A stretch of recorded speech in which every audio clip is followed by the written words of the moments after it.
Kyle Baptista. I think at this point, I'm not sure anymore. Chief Community Officer, Creative Mornings. It's wonderful you're here, Kyle, and still awake. It's incredible. Also, Philip Cowell from Street Wisdom, who's in his, 14th hour. Looking fresh, Philip. How are you feeling? 14th hour is how I'm feeling. We also have Vanessa Barlow here from Street Wisdom, and my dear friend, Mark Brown, who's going to be co-facilitating today. Hey, Mark, how are you doing? Hey, all good. I'm fresh as a daisy, so I'm coming in to join you people that have been on the long run. Wonderful. We also have on top right of my screen, we have the wonderful Tracy Rubel calling from Heidelberg, Germany. Hi guys. And Tracy is going to be doing a little bit of extra, giving us some extra inspiration as we've been walking, as you know, wandering around the world, following the sun westward. And I thought around about now, like marathon runners, we'd want somebody standing at the side going whoop, whoop, whoop with some energy bars, spiritual energy bars. And that is Tracy Rubel, and then some. So prepare to be energized. I see Mindy. Hey, Mindy from Tel Aviv. What we'd love you to do is, if you would, is to put in the chat, or indeed, if you're sort of tech savvy enough to put it on your Zoom handle by clicking those three dots, we'd love you to say where you're calling from, because this is a truly international, global experience, and it's really fabulous to feel the tendrils of connection webbing out across the world and strengthening our creative bond with each other. So please do that if you can. I should probably just say, in terms of housekeeping, that the call is being recorded, and that's kind of for posterity, but also to collect the wisdom that's coming in. It's been amazing what we've been hearing over previous walks. No pressure. Walk number 13. But also it is a 24-hour kind of testament to what creativity can do. So that's why we're recording it. We're also being watched by billions, or around that number, on YouTube. Wave to the YouTubers. Hey, there you are. Thank you for watching, and thank you for your ongoing comments. And as some of you already have, if you're intrigued, you can hop off YouTube, hop on the Worldwide Wonder website, and join in, immerse yourself, have the experience. Don't just watch the experience. It's fantastic. Kyle, what did I not say that I need to say? We mentioned we're recording. We mentioned we're live streaming. Have we told everybody about cameras? How we want them to, or should we do that later? You've just opened that little thing. Let's say what you want to say. Well, we have so many of you here today, and there's so many ways to participate. So if you're going to join us and for a few minutes and stay seated, but when you go off and wander, we'd love to see your camera view, your point of view, so not in selfie mode. If you're enjoying this at home, or you're staying put or staying indoors, of course, totally acceptable. We ask that when the warm-ups and the quests start, you turn off your cameras if you're staying home. So, and we'll send out some reminders when that time comes. Thanks so much for being here. Yeah, from Minsk, from Liverpool, from Vienna, from Jerusalem, Shalom, from sunny Berlin, from where else do we have? It's really gratifying. Hastings, glorious Hastings, beautiful. So if you can put and there's Rachel, who has been a producer for Street Wisdom for many years, and we wouldn't be here without you, Rachel. And look who we've got, the newest crowd. Oh, little bless her. Is she going to be wandering too? Yeah, Isla, that's wonderful. Okay, so listen, what's going to happen is shortly we will be heading off for a Street Wisdom workshop. I'll tell you a little bit more about that in a minute. And we'll also hear a little bit more about Creative Mornings in a minute. But what I wanted to do was bring in Tracy Rubel, who has been an inspiration and an energizer for me for many years. She and I have done a bit of wandering together, but I also, and I hope you'll talk about this, Tracy has also explored the street in a very particular and inspiring way, particularly in how one might connect with strangers. When we're out there on the street, there are these other humans there, and we have various ideas about what they're thinking, about what they might think of us, and so on and so forth.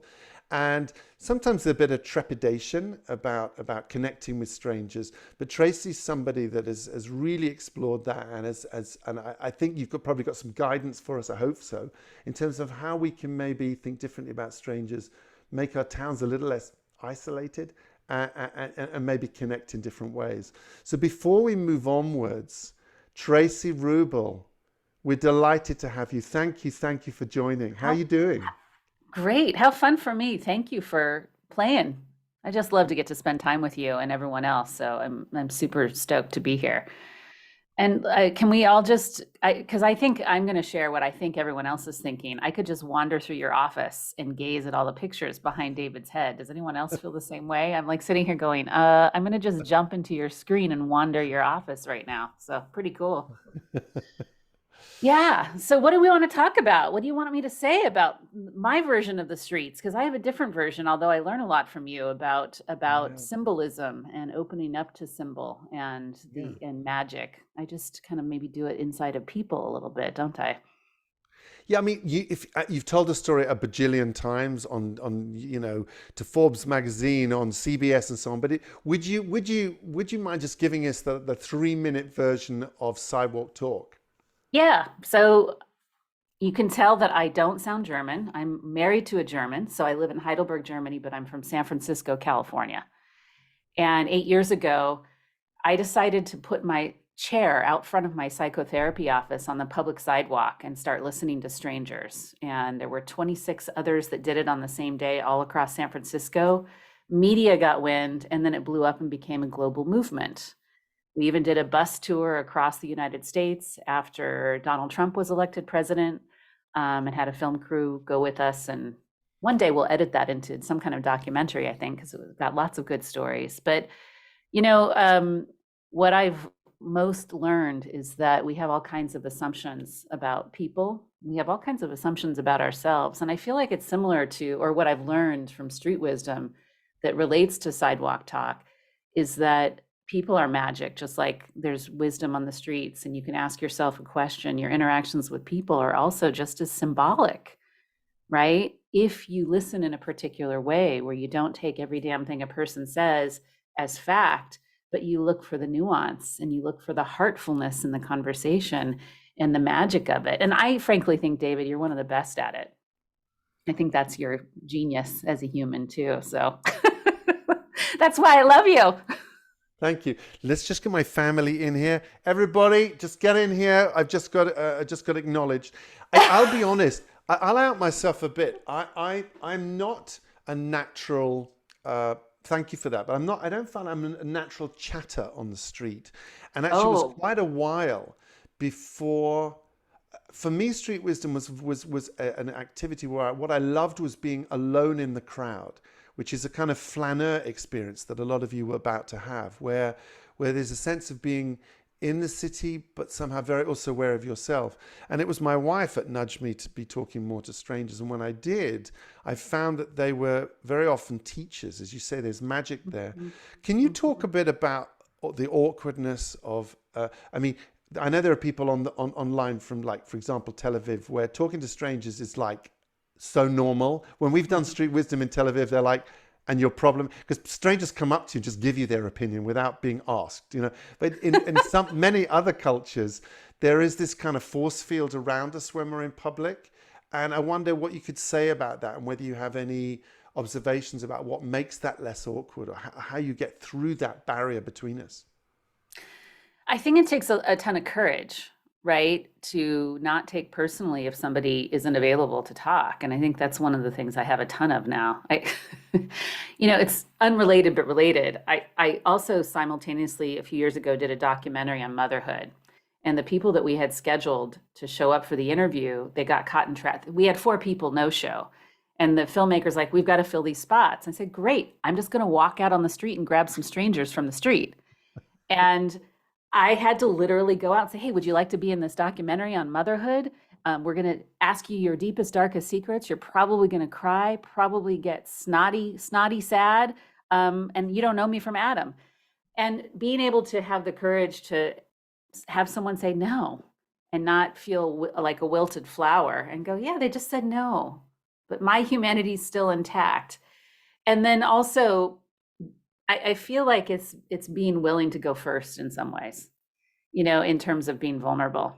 Sometimes saying, not that you're say something you feel scared to say, but stretch a little bit, because that vulnerability usually makes the other person feel safe enough to sort of open up to you. And God, I gotta say, I know I'm reading the cross-cultural stuff about smiling. I'm from California. We smile a lot in California.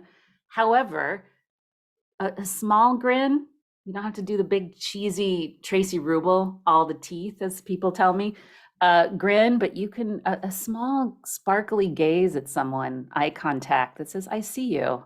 And I kind of delighting in your humanity makes a massive difference energetically with someone. I have gotten so many good hugs at cafes just by looking at someone in the eyes. I've had people come over and say, I'm just going to give you a hug. And I'm like, I'm just going to receive a hug. Thank you. Do you think that came from you? Is there something you're doing to attract the hug? I think I'm welcoming it. I think it's about honoring humanity. So as people wander the streets today, they're looking for symbols. As I wander the streets, I'm looking for humans. And we've talked recently about my feeling about how we've become too machine-like. And Ian McGilchrist talks about how we're all up in our left brains. I try to really wander the streets looking at humans the way that you wander the streets in Street Wisdom, looking for symbols and answers. Tell us more. I mean, you're writing about it now, but I was really struck by this machine-like. You say it without sort of judgment, but to tell us a little bit like how we can maybe aware of our own machine-likeness. Yeah, gosh. So I'm going to first pick on myself. I used to take it as a great point of pride when I was in tech. So I'm a psychotherapist. I've been a psychotherapist for 18 years, but before that, I sold software in the Silicon Valley. And there was a joke about me, and I wore this with a badge of honor. I thought it was so cool. I'm like, oh yeah. They called me the machine. I was such a jerk. If you didn't send me an agenda before a meeting with timed bullet points, I didn't show up for the meeting. Waste of my time, not showing up for your meeting, sorry. And the whole touchy-feely stuff that you probably do really well at the beginning of the meeting, eye roll, waste of time, no, bullet points. I need to know the P&L for this project. Let's talk about the contract. I have some things I got to get done. Screw you. That's it. That was me. And it wasn't that I wasn't nice. Like, I was really good at walking the halls in the morning, saying good morning to everyone, and then boom, in machine-like mode. And I think it really led me to getting depressed, probably what, insinuated or led me to the profession that I'm in. And I work with a lot of driven folks like this. Everything in our society promotes this. We get celebrated for living like this. And we somehow don't know how to feel our soft animal bodies, our symbolic natures, the parts of us that are deeply symbolic creatures that don't want everything to be a damn bullet point, right? We actually want magic. In fact, this is what differentiates humans from animals, is that we turn things into symbols, and they are not factual things. We just make up stories about an image or, I'm having sometimes for a week, do you guys have this too? You can put a little heart on your screen if this happens for you, where you'll see one animal and that whole animal follows you around all week. You're like, why are foxes appearing on the news and in my kid's storybook and down the street? And you're like, okay, there's a symbol here coming to me, right?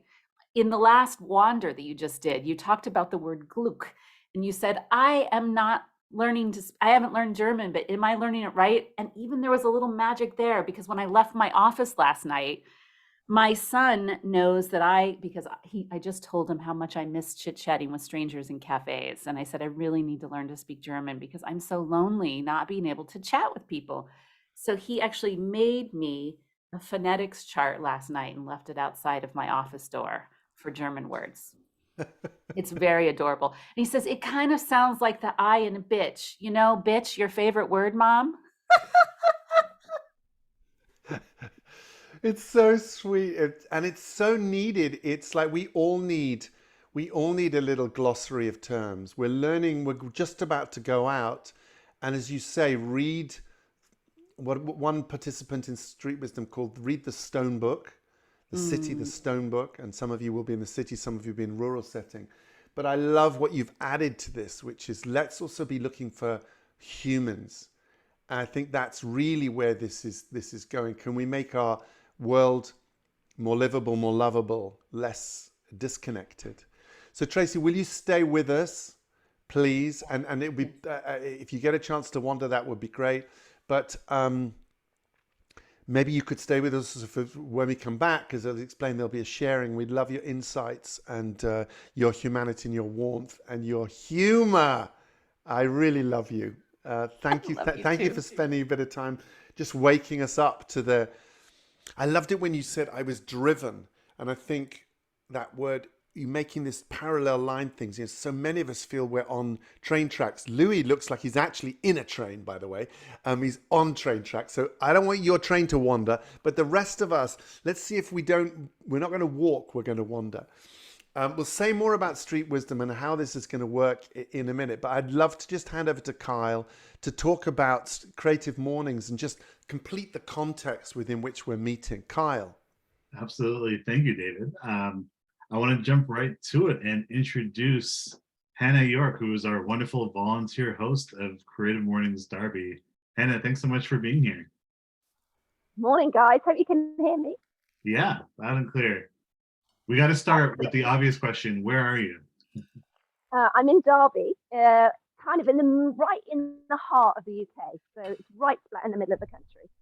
And whereabouts in Derby in particular? Are you at home? I am at home. I'm in my garden. It's beautifully sunny out here today, thank goodness. I had visions of huddling under brollies, typical UK weather, but it's absolutely glorious out here this morning. It was such a lovely garden. I assumed you were at the botanical gardens or like city center or something. So that's just my bad. You're just in the garden. It's normal. I'm very lucky, but I did slightly strategically position, so you can't see the unmown lawn and the slightly scraggly bushes over there. So yeah, but it is beautiful. I live in a lovely bit of the world. That's amazing. And Derby is one of our newer Creative Mornings chapters in the UK, I believe. Can you tell us when you got started? Well, we've been running now for about 3.5 years. So yeah, finding our feet, meeting amazing people. It's been a really good experience. That's amazing. What's a typical event like, a Creative Mornings event? Well, at the moment, we are on a Creative Mornings road trip. So there is no typical event. So we've been in a roof garden. We've been last month in the UK's most haunted venue, so Derby Old Jail. We've been up out into the countryside. We've been all over. So at the moment, there is no typical Creative Mornings Derby, but you will always get the classic Creative Mornings warm welcome when you come, the hugs, high fives, whichever one you're onto at the moment. And just, it's always that sense of coming and meeting good people. I love that. That's a perfect pitch. I couldn't do any better myself. Do you have a piece of feedback from an attendee or someone who's come all these years that's really stood out to you?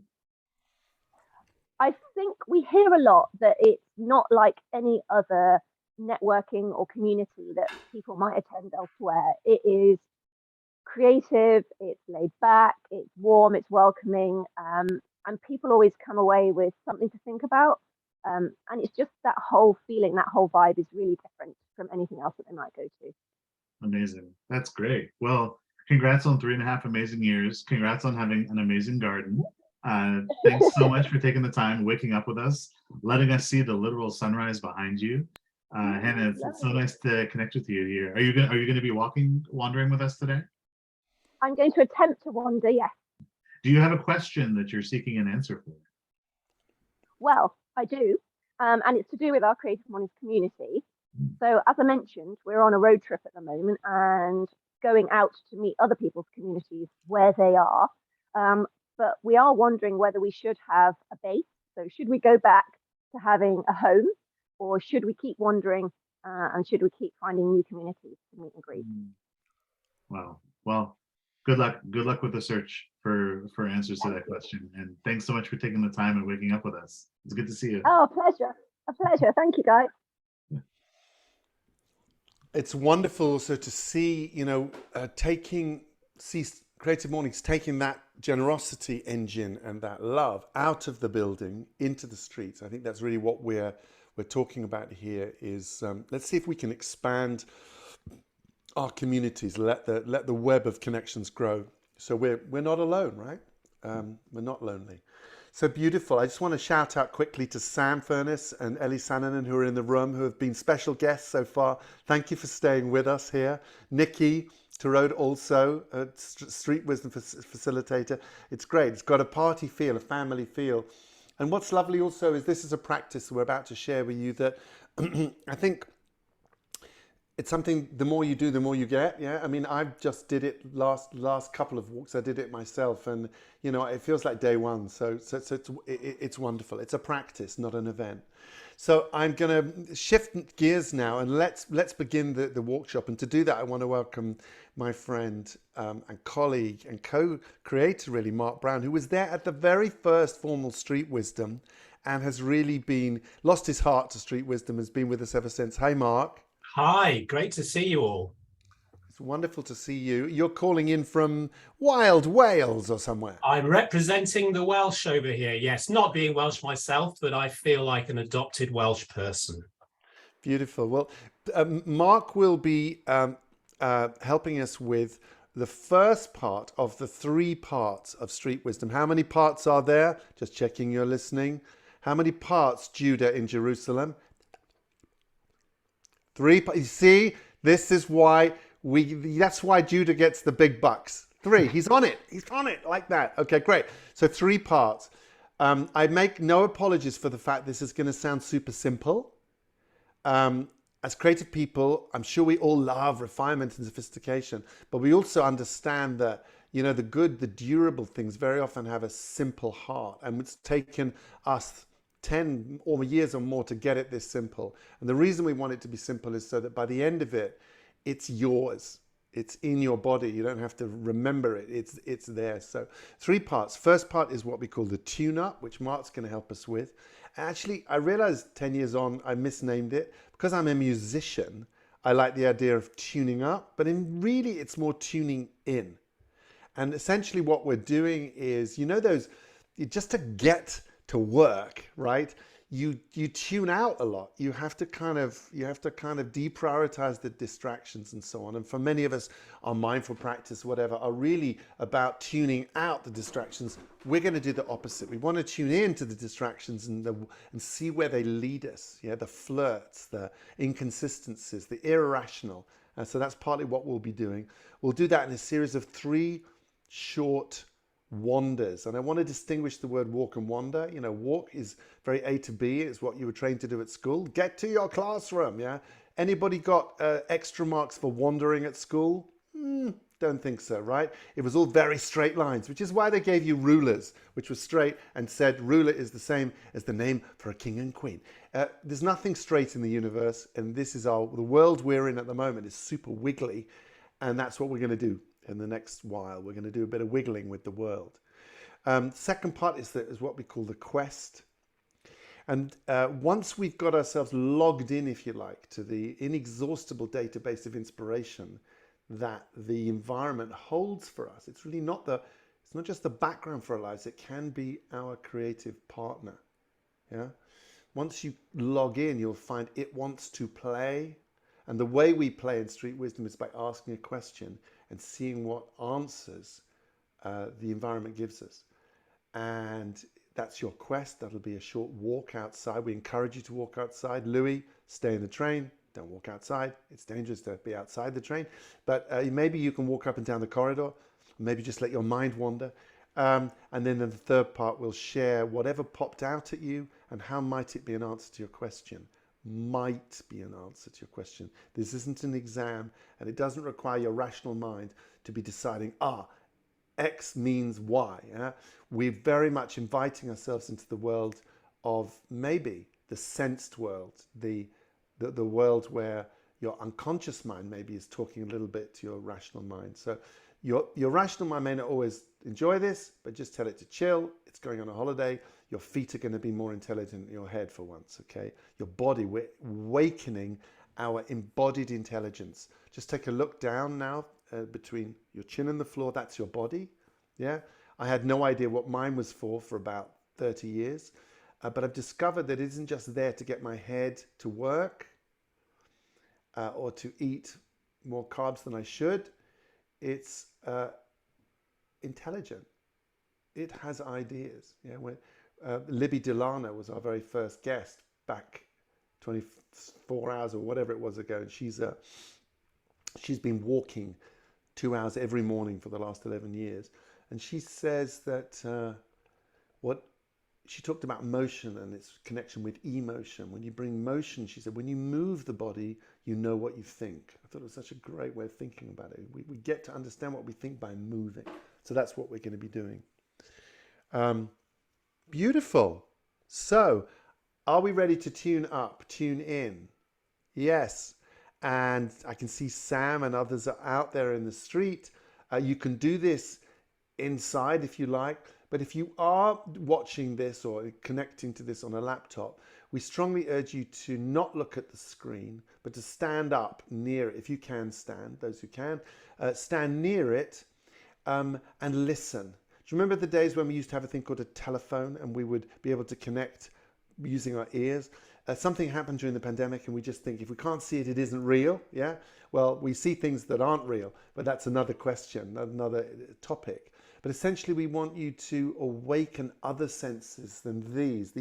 We call these the fascists of the head in the theatre because they love to be in charge. But actually, we have other senses, right? And we're going to use our other senses to connect with the world around us and the inexhaustible wealth of inspiration that's awaiting us. Mark Brown, would you kindly tune us in? Sure thing. Well, hello, everyone. Hope you're all feeling good. This is the thing to remember about street wisdom is this is a really simple and fun practice. So the first thing I want you to do is just to sit back, relax and smile. And as David said, we're going to look at do 3 tune-ups just to get us tuned in, logged in to the surroundings around us, and ready to receive the inspiration and the answers that are everywhere, so that you can then take your question out either into the streets, if you can do that, or around your home if you can't get outside. Either way, it works. Now, if you're going outside, we'd love you to keep your cameras on, turn to face in front of you. If you're inside, we suggest you turn your cameras off. Okay, so before we get into the first tune-up, just to kind of take a moment to think about how you're grounded, how you're connected to the ground. So perhaps for those who can stand, maybe just stand up and feel your feet, have a feel of how your feet feel, okay? And perhaps move your weight from one side to the other from your feet. And those who are sitting, perhaps just move your weight from one side of the body to the other. Just ground yourself and feel yourself in touch with the planet and the world around you. Okay, so here we go. The first tune-up. Now, what we're going to do here is we're going to spend 3 minutes. I'm going to give you an instruction. So, for example, I might ask you to look for all blue things, and then you'd go out and you'd look for anything blue for the next 3 minutes. You're going to go for a wander. You're going to follow the instruction and go for a wander, and just follow where your body wants to take you, following that instruction. And it's a really easy instruction. It's nothing complicated. And then after that 3 minutes, I'll call you back. So you don't need to worry about the time. You'll hear my voice. When you hear my voice, you'll come back for the next instruction. Okay, so are we all good to go? Let's see. Who have we got here? Everybody feeling good? I can see we've got lots of people joining in, which is great to see. So the first tune-up, what I'd like you to do is to be drawn to what attracts you and notice what doesn't. Be drawn to what attracts you and notice what doesn't. Now, when I say be drawn to what attracts you, walk up to what attracts you. Go really close to it. If you remember, when you'll see children, when they're interested in something, they walk up really close to it. And so that's what I mean by be drawn to it. Be drawn to what attracts you and notice what doesn't. Okay? So if you're ready, let's, for those inside, keep your cameras off. For those outside, it's great to see where you're wandering. So take now 3 minutes, be drawn to what attracts you and notice what doesn't, and I'll call you back in 3 minutes' time. Enjoy.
Okay, so that was our first tune-up. So what I'd like you to do now, and this is an interesting and challenging tune-up for some, because it's something that we don't often do. So what I'd like you to do now is to spend the next 3 minutes just wandering whichever direction your body wants to take you. But I want you to slow right down. Go really slow as you possibly, painfully slow. And not just your movement, everything slows down. Slow your breathing, slow your thinking, slow down the rate your hair's growing. You know, it's everything. Go really slow. And it might feel odd. And if you're outside amongst other people, they might look at you a bit oddly, but don't worry about that. Just get on with it. It's just because they're not used to people going very slowly. So again, in 3 minutes time, I'll call you back. So don't worry about the time. So your second tune up, please, slow right down. See you in 3 minutes.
Okay, welcome back, everyone. Great work. Some lovely pictures I'm seeing here of things flying past. Saw some great ducks swimming in the river earlier. So you've slowed right down. Feels odd, doesn't it? I think, because it's something that we perhaps don't do enough of. So the third and final tune-up, just to get you really connected into your surroundings and the answers that are around you. What I'd like you to do next is to see the beauty in everything. See the beauty in everything. Not just the things which you expect to be beautiful, but perhaps the things which normally you wouldn't consider beautiful. You know, perhaps an overflowing bin or a cigarette butt on the sidewalk. You know, let's look at everything, see the beauty in everything. And just to help you, as you're doing this final exercise, have the word gratitude in your mind. Just sort of paste it into the back of your head. Okay.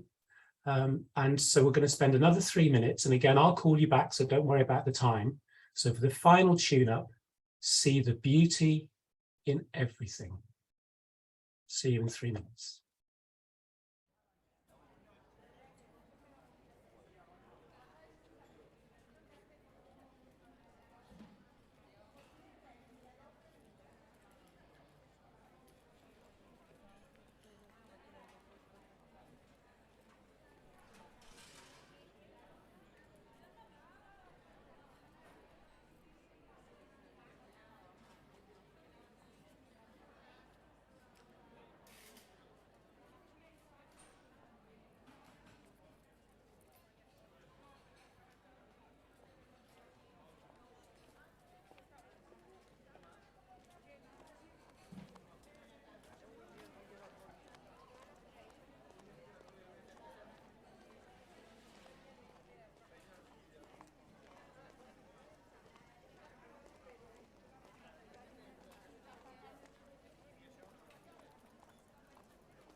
Okay, and welcome back.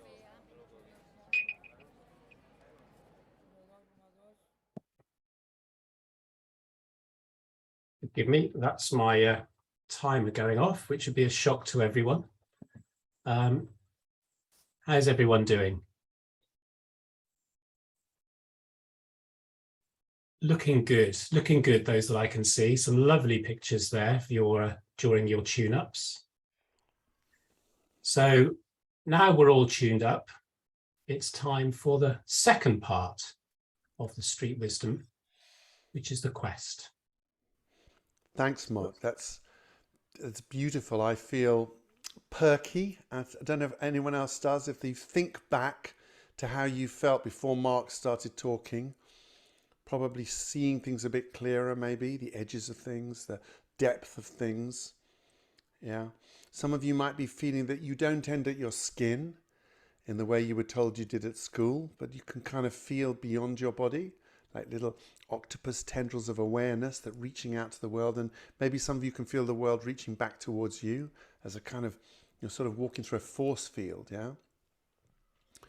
And that is what we want to play with now. We want to put that to use.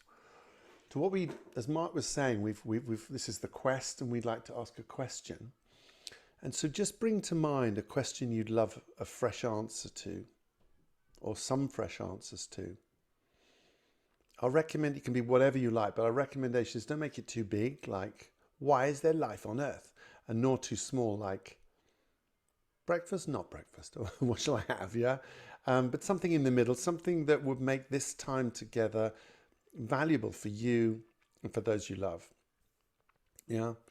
And it could be anything, but try and keep it in words the universe will understand. So keep it simple. And we found the best results of when you're kind of specific. So like one I really like is show David something he needs to know now but doesn't know. Obviously, you use your name, not mine. Or how could I do X more brilliantly or more effortlessly? Or what's next for me at work? Or I'm thinking about doing X. Is that right for me? In other words, getting confirmation of something that you're thinking of. Yeah? I'm sure you'll just let an idea form in your mind, be as specific as you can, and then just keep repeating it to yourself. With the awareness that we've opened up, that Mark's helped you spark, what will start to happen is ideas will start to come at you, and they'll come in many forms. There'll be, you might see words, you might see a book title suddenly pops out at you, or it might be a sound that you hear, or a snatch of conversation, piece of music. We're actually walking through this database of stimulus, of symbols, of messages, if you like, and we want you to pick them up and bring back at least one, something that popped out at you that may be an answer in some way to your question. Again, you don't have to know what the answer is, but it's something that, like flirted with you, I think. I think it was Jung that said something like, whatever interests you is your future self seeking to manifest in the present moment. So it's a little bit like, imagine you're walking through a landscape where it's almost like the future you has left messages for the present you. That's one way of thinking about it. And what we'd like you to do is keep asking the question and then let your body respond. Not your brain, not that thing on top of your head, but ask the question and see where your feet want to take you. Where do your hips think the answer might lie? We've all seen people dowsing for water, sensing their way to the source. And we'd love you to do the same. Allow yourself to stop and turn and pause, but just let your body, your heart, your viscera, your skin be your guide. Yeah? That's been our guide for countless centuries, thousands and thousands of years. It's only very recently we've decided to uncouple from that. So we're reawakening our onboard navigation system to find answers to the questions on our mind. We'd love you, we'd encourage you, as long as it doesn't interfere with your experience, to turn your camera on and turn it out, as many of you are doing. That allows us and the YouTube audience and each other to see the collective journey we're on, because we are alone and together here. I'd love you to feel you're alone and connected. We're wandering separately and together. And we'll speak again in about 20 minutes. So this is licensed misrule, a safe space for you to wander in. I'll speak to you soon. Have a wonderful time. Thanks, Mark.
You're doing beautifully, questers. Just to give you a bit of a sense, there's probably about 5 or so minutes left. 5 Earth minutes, but they don't have to be short, especially if you really pay attention. Just notice, is there anything you haven't done that you feel you might? Is there any part of you that's following a routine? You could have a chance to change that now. Notice which senses you're using and whether you might dial up other ones, less familiar ones. You're doing beautifully. Just keep harvesting those answers, potential answers, and we'll speak to you soon.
So this would be the final minute of this quest.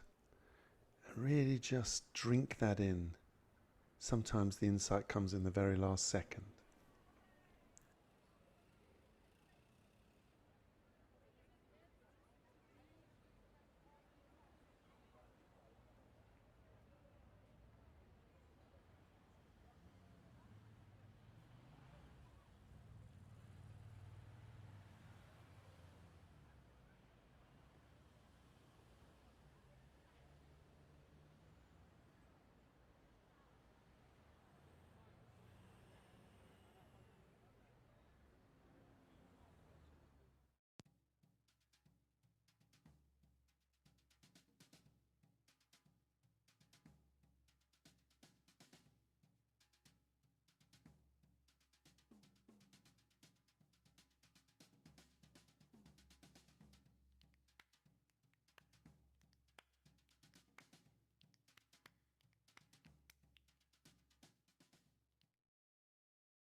Well done.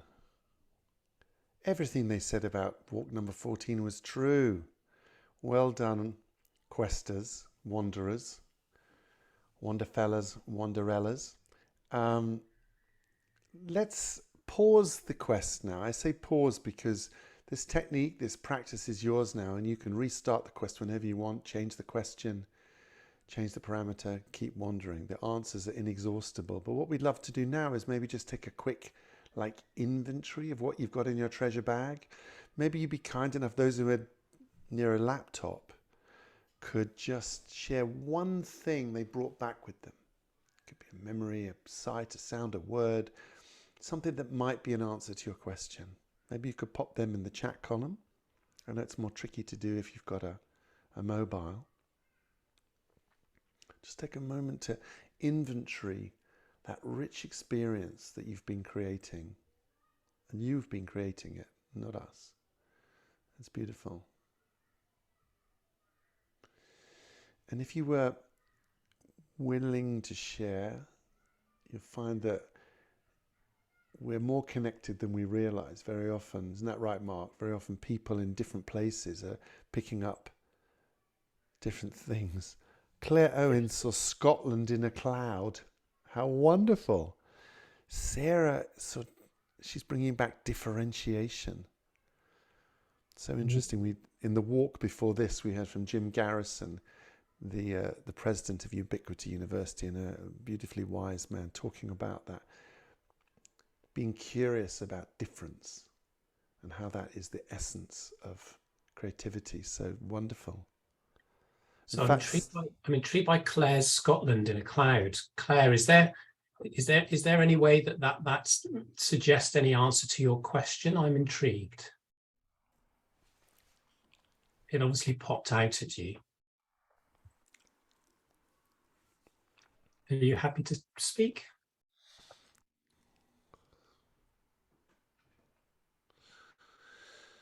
I can see you there. Sorry, I just turned on the settings so that people can unmute themselves. So Claire, try again. Ah, great. So you're now able to unmute yourselves, which is Hi. Hi, Claire. How are you doing? How are you doing? Yeah, no, I saw Scotland in the cloud across the park, and I was thinking about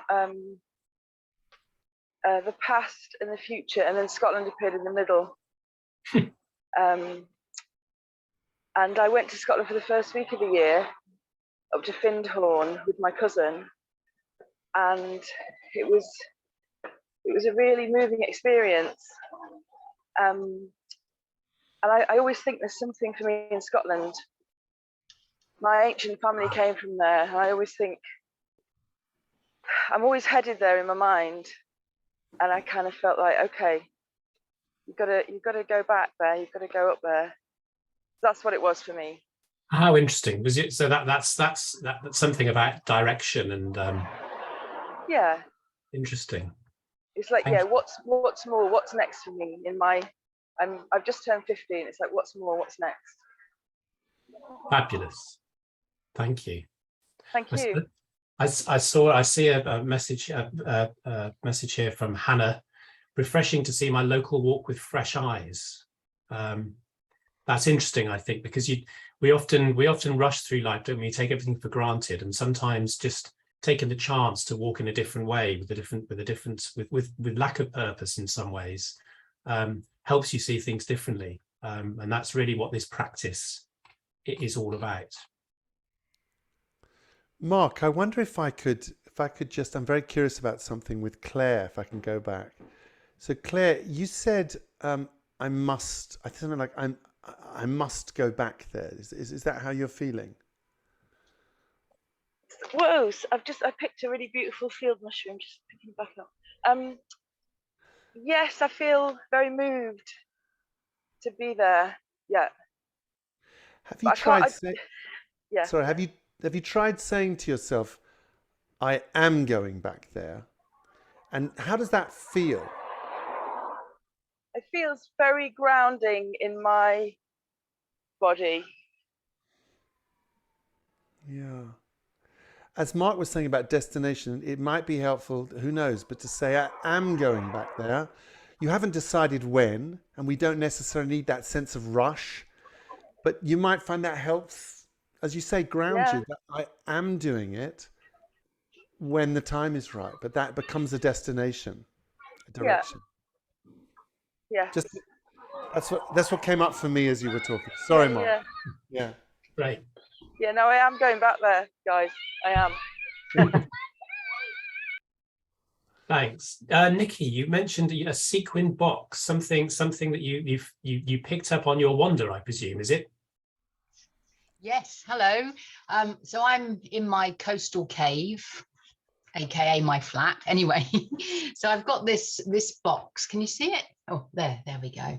Yes. So it just sits in a corner and it's actually empty. But so my question was how can I bring more essence to the work? Like more, what is my essence, perhaps? Yes, but how actually? And so I picked this up. I was really a bit tingly after all your tune-up. So I ran my fingers up and down this thing. You know, it's quite therapeutic actually, and so it makes a noise and it looks and feels different. So. And I did that also on the radiator with my little nail and, you know, all this. So there's a lot of sort of tingly things going on. Obviously, I don't normally do that every day.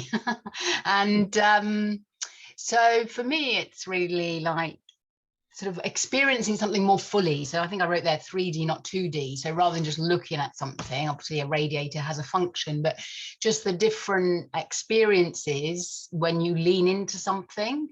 I suppose if I relate it to my professional life, I'm always thinking, oh, what more, what next? But actually, it's perhaps the other way. You know, the energy's going the other way. I don't know if that made any sense, but it did to me, and I enjoyed the walk around my flat today. Thank you.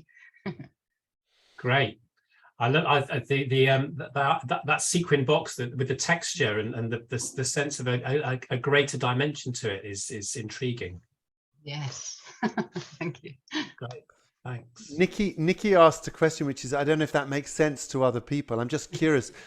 Does it make sense to you what Nikki said? Because very often when we hear others' stories, they're really our stories too. What sense does it make to you? And also, you may have seen things, because we're Nikki experts. Whenever anyone's talking, we've all got thoughts and opinions. So you might want to add them to the chat column. I think this is how wisdom communities worked. You know, a member would come in saying, what do you think? And we would lovingly, compassionately offer our perspective. I've got one, if you don't mind, and I can't type quick enough. But when you said 3D, I thought 4D. I thought Nikki's the fourth dimension, in the sense that activating what is, somehow turning the radiator into a musical instrument or touching it. It's not just 3D. It's not just what is there. There's this interaction, and you activate what is. That's what I got, and you can use it or lose it. You know, anyone else? Love it.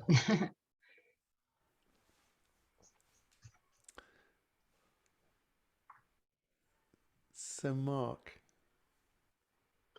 So anybody else got anything just to would like to tell us what popped out at them that might have something related to their question? Vanessa, I can see your hand there.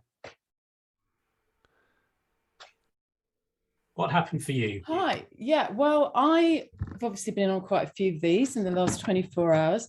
So I haven't managed to do one yet. So I went out and I'd had kind of not a great week with my extended family stroke mother. And so I was feeling a bit wobbly. And then I just basically very quickly saw. So my question was around managing my mother, and I saw brambles, how the plants always grow through brambles, whatever's happening, like they fight their way through, and you cut the brambles back, but then they keep coming back, but the plant keeps going. So it was actually really reassuring, and it happened really quickly on my drive. Lovely. So that says so that's there's something there about just the not giving up, the perseverance, the Yeah, I think so, isn't it? It's that reminder that we have to keep going, don't we? And there are always going to be bumps and messy bits, and things aren't going to be perfect. And yeah, we just got to keep growing. Keep growing. Lovely. Thank Mindy, you. My dear friend Mindy, I can't resist. How are you doing, Mindy? I'm good. I went to two beautiful places. My question was about my art and where do I want to take it. And since I was going to be a very good student, I thought of it yesterday already. And so it was in my mind all day. And already this morning, a friend came over and read a story that she wrote, and I had answers in the story. And then I went on my quest and I found a lot of white, different kinds of white, and soft white and harsh white, and soft light and harsh light. And I was in the shade and in the sun. It's really hot here. It was very moving. I don't know why yet. Something will make sense, but it was very, very moving. So Yeah. thank you all.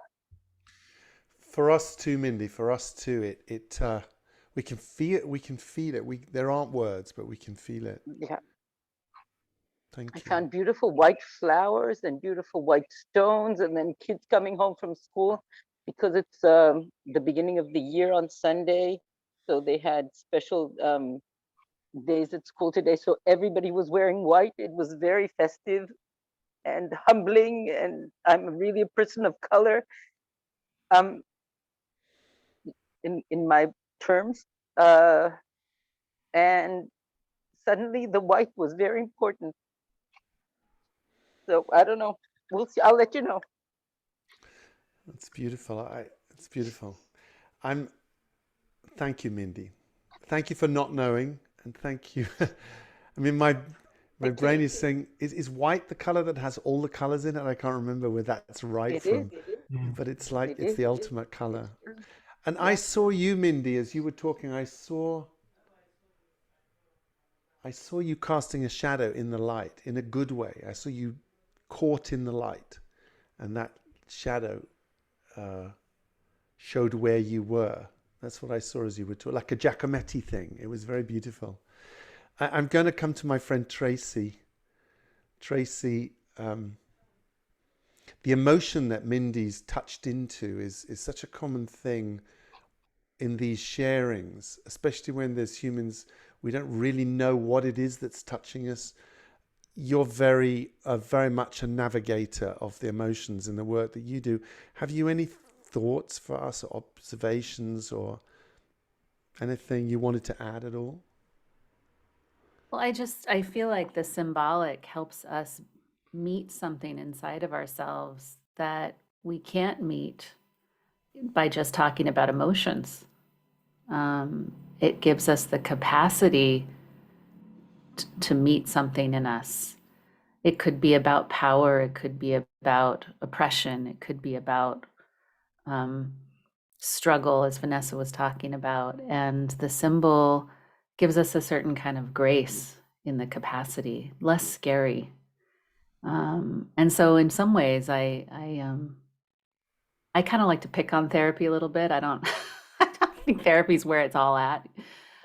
I think that the white in and of itself, just being with how it feels on a visceral level rather than trying to box it into a definition and let it move around and take form throughout the day. I'm just trying to let it wash over me, not only Mindy's share, but her expression and her tone of voice and her feelings and being with her and how it's impacting me. Yeah. Yeah. I'm reminded. And not make it a problem to be solved. It reminds me, it's so beautiful. Thank you for saying that. It reminds me, my mental chatter, but I just wanted to share it because, again, it might be helpful. In the days when people used to go to the oracle for answers, so I don't know what centuries they were, but back in ancient times, the Greeks had this concept of a klidon. And the idea of a klidon was that you would ask the gods for an answer, but they wouldn't answer you. But when you left and you wandered around the streets, you'd overhear it. It would be contained in a half-heard thing, whispered and deliberately unclear, but that you would be listening out for that. And I think there's a little sense of what you just said, this sense of letting it move around, not trying to get the answer nailed down, but allow it to whisper to you and manifest in fragments. Let us piece it together over time, and not to hurry to answers.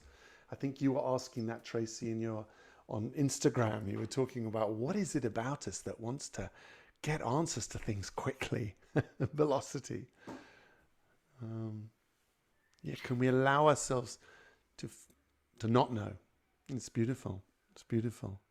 Well, and just one other thing, what I love about, the different shares right here, as I sat a little longer with Mindy's description of white, we all make our own free associations in our mind and wander internally with these images. And I also got an image of a canvas, and that there's a painting to be painted, this white canvas. And as we listen to each person share, we get to wander with whatever their symbols are and add to it, which I think you are doing. But it's moving to me to be in touch with a white canvas as well. It touches me in some way, together in community.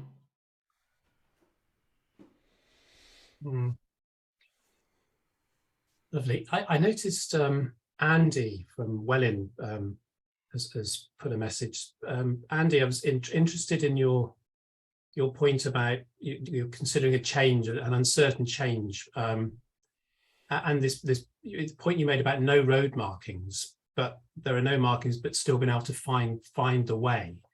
And I think that's that's a really interesting thought. Is about being able to trust our own embodied intelligence and finding a way. Is that something you'd be willing to talk a little bit more about? Yeah, sure. So I'm kind of there's a change I'm kind of thinking about or working through at work, and it's been something that I've kind of been quite uncertain around how to make progress with it, and is it the right thing to do or is it not the right thing to do? And just what felt incredible during the walk was just the things that were drawn to my attention as I was walking. So there was those things that stood out. So the road markings one, because it ties into the fact that the change I might make, there's not, it's hard to visualize kind of what that looks like. I mean, in a sense, making it myself. But when you see the no road markings road thing, but you can still see that the cars can continue down the road, it's just got to be a bit more careful. That kind of spoke to me, think it doesn't have to be mapped out, and I can find a way through it. And similarly, when I was just drawn to acorns and things, there's something that really good could grow from that, but I might have to live with the uncertainty. And the other thing that I found I was noticing as I was walking was when I was seeing kind of branching paths and thinking, well, here's the familiar path that I always walk down, but then there's another one, and it's kind of I don't know what's behind there, I don't know what's down there, or it's kind of uncertain, but it's interesting and it's intriguing and is potentially worth exploring. So yeah, it was just overall, it doesn't necessarily give me all the answers, but it's an interesting thing how just by stopping and looking around and just playing with the question, that it starts to spark those things in your mind that you're already thinking about, but brings them to the fore. Great, lovely. I think that's something you said there really strikes a chord. We talk about the phrase gut instinct. Something I've found since practicing street wisdom is to be able to trust in that embodied intelligence, trusting that instinctive feeling, and not having to worry too much about finding the right answer. And that's what you're saying sort of really strikes a chord with me. Thank you. Conscious we're getting fairly close to time now. Yeah, it might just be worth saying a couple of things, Mark. We like to just remind people that a couple of things to think about. One is this is yours now. You might think it was an event that's in the past, in an hour's time, but remember, you can do this anytime, anywhere. And it's more, is the magic in the street, if you like. We'd like to suggest to you maybe that you didn't just walk through the streets. You didn't just walk through the outside world. You just walked through you. You've just had an experience of you, because if you think about it, if two people walk down the street, they'd have same street, they have very different experiences. So what you're selecting, what you're interpreting, what you're putting out is actually coming, you could say it's coming from you. So everything beautiful you saw is you. talking back to you. It's a way of thinking about it.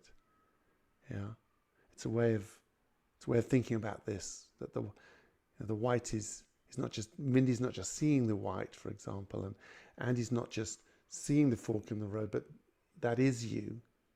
That is you talking back to you. It's just a thought for you. And if you enjoyed this, this Creative Mornings Street Wisdom collaboration, obviously you can connect to either our organizations. You could talk about the World Wide Wonder on socials. We'd love that. And we're not over quite yet. So if you've got any friends who you think might enjoy this, call them up, nudge them on. We're still going for another 3-4 hours, I think it is. And by the way, share your stories. If you can, we'll put a link in to the chat, but if you can, and stories are as simple as everything we've just heard. That's a story. It's if you could share that, we'd really, really appreciate it. You share that by going to the website. Just simply put your story, and it means that we can